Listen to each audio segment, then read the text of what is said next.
Poltsa barruan daramat urrengo zitarako behar dudan guztia. Leioara etorri naiz, hemen egin dut hitzordua urrengo protagonistarekin. Amantal more polit bat ekarri du lanerako. Gaur bertan erosi dut. Gustatzen zaizu? Arratsaldeko 7 puntuan. Iristea egon behar dute. Gainera ez dugu denbora asko, ea badatu zen. Ara? Handatoz. Kaixo? Kaixo. Ze afarirako osagai guztiak hor dakartzkizue? Bera, prest. Aingiru Etxebarria naiz. 35 urte ditut eta pilbotarra naiz. Sukaldaritza da nire ofizioa. Eta behin baduzu, zure etxera joan naiteke zuk aukeratutako menua oso prestatzera. Aingeru, zeintzu dira zure gaurko bezeroak? Konta iguzu nor bizi da Portalontan?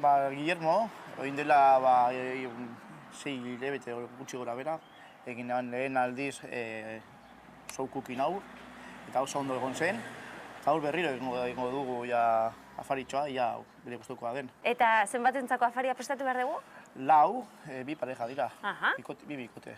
Eta osagai guztiak ekarri dituzue? Bai, denago prest, hasteko, osea, gogokin. Bueno, nik amantala ekarriet, da pintxe lanak egingo izkizut, gero afaltzen gehatzen usten baldin baiazu. Ondo, 4 pertsoetako dago afaria eginda, baina leku gutxo bat egingo dugu da. Bueno, ni gutxi jaten dut, guazen goa? Guazen ba.